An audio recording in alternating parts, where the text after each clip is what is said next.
హైదరాబాద్లో టపాసుల దుకాణాలకు అనుమతులిచ్చారు పోలీసులు. ప్రభుత్వ, ప్రైవేట్ ఖాళీ స్థలాల్లో బాణసంచా దుకాణాలకు అగ్నిమాపక శాఖతో పాటు వివిధ శాఖల అధికారులు పర్మిషన్లిచ్చారు.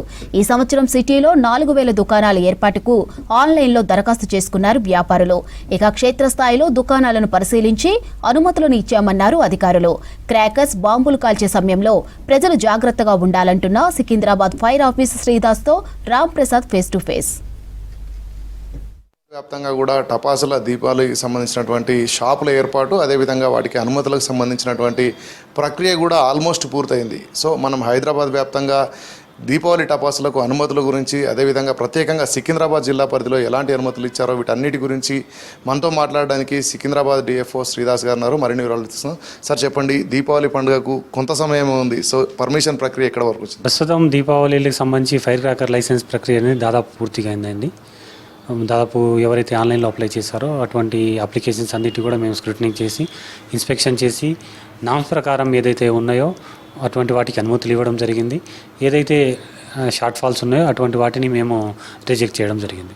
సార్, ప్రధానంగా పర్మిషన్ అనగానే అసలు పర్మిషన్ ఎలా ఇస్తారు? అంటే గ్రౌండ్ సెలెక్షన్ ఏ విధంగా ఉంటుంది? అంతేకాకుండా మీకంటే ముందు కూడా కొన్ని డిపార్ట్మెంట్స్ ఉంటాయి, ఇటు మున్సిపల్ కానీ, అదేవిధంగా ఇటు డిఫరెంట్ డిపార్ట్మెంట్స్ ఉంటాయి. ఏ విధంగా ఇస్తారు sir permission? Fire cracker licence సంబంధించి మేము ఆన్లైన్లోనే అప్లికేషన్స్ తీసుకుంటాము. మాకంటే ముందు వాళ్ళు ఎవరైతే ల్యాండ్ ఉందో ఓపెన్ ఏరియాలోనే పెట్టాలి. ఓపెన్ ఏరియా సంబంధించి ఎవరైనా యజమాని ఉన్నా, లేకపోతే అది ప్రభుత్వ భూమి అయితే ప్రభుత్వం దగ్గర నుంచి పర్మిషన్ తీసుకుంటారు. ట్రాఫిక్ సంబంధించి ఇతర భద్రతా కారణాల దృష్ట్యా పోలీస్ డిపార్ట్మెంట్ నుంచి కూడా తీసుకుంటారు. ఆ తర్వాత మా దగ్గర లైసెన్స్ అప్లై చేస్తారు. మేము మా లైసెన్స్ కూడా తీసుకున్న తర్వాత జిల్లాల్లో అయితే డిస్ట్రిక్ట్ కలెక్టర్లు, సిటీలో అయితే పోలీస్ కమిషనర్స్ వీటికి పూర్తిగా ఫైనల్ లైసెన్స్ ఇవ్వడం అనేది జరుగుతుంది. వీళ్ళు ఓపెన్ గ్రౌండ్లోనే తీసుకుంటారు. సార్, ప్రధానంగా మనం చూస్తే ఫైర్ డిపార్ట్మెంట్ అనుమతి ఉంటేనే మిగతా డిపార్ట్మెంట్లు అన్నీ కూడా అనుమతిస్తూ ఉంటారు. సో మీరు ఎలాంటి విధంగా, అంటే ఇక్కడ ప్రాపర్గా ఎలాంటి చెకింగ్ చేస్తారు, అనంతరం ఏ విధంగా లైసెన్స్ ఇష్యూ చేస్తారు? ముఖ్యంగా మేము షాపు ఎక్కడ ఏర్పాటు చేశారు, షాపు ఏర్పాటు చేయడంలో భద్రతా ప్రమాణాలు ఏమేమి పాటించారు, దానివల్ల అక్కడికి కొనడానికి వచ్చే వాళ్ళకి ఏమైనా ప్రమాదం అన్న అనేది మేము ముఖ్యంగా దృష్టిలో పెట్టుకుంటామండి. అందుకే ఫస్ట్ థింగ్ ఏం చూస్తామంటే మేము అది ఓపెన్ గ్రౌండ్ అయి ఉండాలి. చుట్టుపక్కల ఎలాంటి పబ్లిక్ కాంగ్రిగేషన్ ప్లేసెస్ కానీ, హజార్డ్ ప్రిమిసెస్ కానీ లేకుండా చూసుకుంటాము. షాపుకి మధ్య 3 మీటర్ల డిస్టెన్స్ ఉండేలా చూసుకుంటాము. షాపులు అనేవి ఖచ్చితంగా నాన్ కంబస్టబుల్ మెటీరియల్, సాధారణ వీళ్ళు రేకులతోనే పెట్టుకుంటారు. నాన్ కంబస్టబుల్ మెటీరియల్తోనే పెట్టుకోవాలి. ఎలక్ట్రికల్ వైరింగ్ కానీ ఇవన్నీ హైయెస్ట్ స్టాండర్డ్ వాడాలి. అదేవిధంగా ఎలాంటి కంబస్టబుల్ మెటీరియల్ కానీ ఆ పరిసర ప్రాంతాల్లో ఉంచకూడదు. ఫైర్ ఫైటింగ్ సిస్టమ్స్ పరంగా ఆలోచించినట్లయితే అక్కడ ఎక్స్టింగ్విషర్స్ పెట్టాలి. డ్రమ్ముల్లో నీళ్లు, బకెట్లు, అందులో ఇసుక, కొన్ని బకెట్లో 6 బకెట్లలో పెట్టి అందులో 3 బకెట్ల ఇసుక, 3 బకెట్లో నీరు పెట్టడం జరుగుతుంది. అవి ఖచ్చితంగా పెట్టిన తర్వాతనే మేము అలాంటి షాపులకి పర్మిషన్ ఇస్తాం. 18 సంవత్సరాల లోపు వాళ్ళని కూడా అందులో పనికి కానీ పెట్టకుండా చూసుకొని నిర్ధారించుకున్న తర్వాతే వాటికి లైసెన్స్ ఇవ్వడం జరుగుతుంది. ప్రధానంగా చూస్తే హైదరాబాద్ వ్యాప్తంగా హైదరాబాద్ 2 అంటే మనకు సికింద్రాబాద్ పరిధి వస్తుంది. సికింద్రాబాద్లో ఇటు పరేడ్ గ్రౌండ్స్, పక్కన ఉన్నటువంటి జింకానా గ్రౌండ్స్, వీటన్నిటిలో కూడా పర్మిషన్స్ ఇస్తుంటారు కదా. సో వారికి ఎలాంటి నామ్స్ ఉంటాయి? అంతేకాకుండా ఆ ప్రెమిసెస్లో ఒక్కసారిగా జనగూడిన సందర్భంలో వారికి పార్కింగ్ ఫెసిలిటీస్ కానీ ఇవన్నీ ఏ విధంగా పర్యవేక్షిస్తారు? జనావాసాలకు కొంచెం దూరంగా ఉన్న ప్రదేశాల్లోనే, ఓపెన్ ఏరియాలోనే ట్రాఫిక్కి ఎలాంటి ఇబ్బంది లేకుండా అక్కడ వచ్చే వాళ్ళకి పార్కింగ్ చేసుకునేటట్టు, బయట ట్రాఫిక్ ఇబ్బంది కలగకుండా పోలీస్ డిపార్ట్మెంట్ వాళ్ళు తగిన జాగ్రత్తలు తీసుకున్న తర్వాతనే మేము అటువంటి గ్రౌండ్లకి మేము పర్మిషన్ ఇవ్వడం జరుగుతుంది.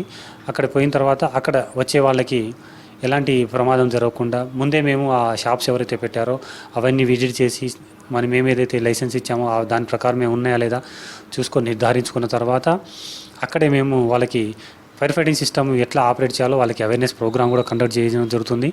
రద్దీగా ఉండే 2 రోజుల్లో చాలా చోట్ల మేము పెద్ద గ్రౌండ్స్లో మా ఫైర్ టెండర్స్ కూడా అక్కడే ఉంచడం జరుగుతుంది. దాని ద్వారా అక్కడ ఏదైనా ప్రమాదం జరిగినా వెంటనే మా సిబ్బంది అప్పటికప్పుడే ఆ ఫైర్ని కంట్రోల్ చేసేటట్టు జాగ్రత్తలు తీసుకుంటాం. సార్, దీపావళి పండుగ అనగానే ఇటు అన్ని కుటుంబాలలో కూడా ఎక్కువగా ఇటు బాణసంచా కాలుస్తుంటారు కదా. సో వారికి మీరు ఎలాంటి సలహాలు ఇస్తారు? గతంలో చాలా ప్రమాదాలు కూడా జరిగినాయి కదా, వాటి నుంచి ఎలా వాళ్ళు బయటపడేందుకు సూచనలు ఇస్తారు? ముఖ్యంగా చిన్నపిల్లలకి క్రాకర్స్ని ఇవ్వకూడదు. ఒకవేళ చిన్నపిల్లలతో కాల్చినట్లయితే తల్లిదండ్రులు, పెద్దవారి సమక్షంలోనే ఫైర్ క్రాకర్స్ కాల్చేలాగా చూసుకోవాలి. కళ్ళకి కొంచెం దూరంగా ఉండేటట్టు పెట్టుకోవాలి. ఈ మధ్యకాలంలో మనకు ఎల్వి ప్రసాద్ కానీ, సరోజిని హాస్పిటల్స్లో ఎక్కువగా దీపావళి అయిన తర్వాత గాయాలవ్వడము, కళ్ళకు ఎక్కువ గాయాలైన సందర్భాలు, పేషెంట్స్ చాలా ఎక్కువ మంది వస్తున్నారు. కాబట్టి తల్లిదండ్రులు పిల్లలకి క్రాకర్స్ కాల్చేటప్పుడు ఖచ్చితంగా దగ్గరుండి కాల్చండి. సేఫ్టీ పాయింట్ ఆఫ్ వ్యూలో క్రాకర్స్ కాల్చే ముందు పక్కనే బకెట్లో కానీ డ్రమ్ముల్లో కానీ నీళ్లు పెట్టుకొని ఏదైనా ఓపెన్ ప్లేస్ చూసుకొని అక్కడికి వెళ్ళి ఫైర్ క్రాకర్స్ కాల్చేలాగా చూసుకోండి. బట్టలు ధరించేటప్పుడు కాటన్ వస్తువులు ధరించండి. తొందరగా ఫైర్ అంటుకునే దుస్తులు ధరించినట్లయితే అవి తొందరగా అంటుకొని గాయాలు అవ్వడం లేకపోతే ఇంకా తీవ్రమైన ప్రమాదం అయ్యే అవకాశం ఉంటుంది. కాబట్టి కొంచెం శరీరానికి అంటుకునేలాగా కాటన్ వస్తువులు ధరిస్తేనే అగ్ని ప్రమాదాలు కాకుండా కాపాడుకోవచ్చు. అదేవిధంగా ఇళ్లలో మనము కిటికీలు కానీ డోర్స్ కానీ మూసుకోవాలి. రాత్రిపూట క్రాకర్స్ కాల్చడం వల్ల ర్యాకెట్స్ అవి నిప్పు రవ్వలు మన ఇళ్ళలోకి వచ్చేసి ఇళ్ళలో కంబస్టిబుల్ మెటీరియల్ అంటుకొని ఫైర్ అయ్యే ప్రమాదం ఉంది. కాబట్టి డోర్స్ అవి మూసుకొని క్లోజ్ చేసుకోవాలి. రాత్రిపూట 10-11 తర్వాత క్రాకర్స్ కాల్చుకోవడం మంచిది. రాత్రిపూట కాల్చడం వల్ల మిగతా వాళ్ళకి న్యూసెన్స్ కలగడం కానీ లేకపోతే కొన్ని నిషేధిత ప్రాంతాల్లో పెద్ద పెద్ద ప్రమాదాలు అయ్యే అవకాశం ఉంటుంది. ఖచ్చితంగా మనము కొన్ని జాగ్రత్తలు పాటించినట్లయితే అగ్ని ప్రమాదాలు కాకుండా కాపాడుకోవచ్చు. దీపాలు పెట్టేటప్పుడు కూడా చాలా జాగ్రత్తగా వహించాలి. దీపాలు ఆరిపోయిన తర్వాతనే మనం పడుకోవడం కానీ ఆర్పిన తర్వాత పడుకోవడం కానీ చేయాలి.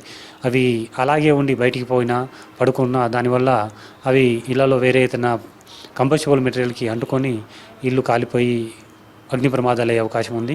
సో ప్రజలందరూ కూడా సంతోషంగా ఎలాంటి ప్రమాదాలకు గురవకుండా పండుగ జరుపుకునేందుకు నిబంధనలు ఖచ్చితంగా పాటించాలని చెప్తున్నటువంటి పరిస్థితి. కెమెరామెన్ మధుతో రాంప్రసాద్, V6 న్యూస్, హైదరాబాద్.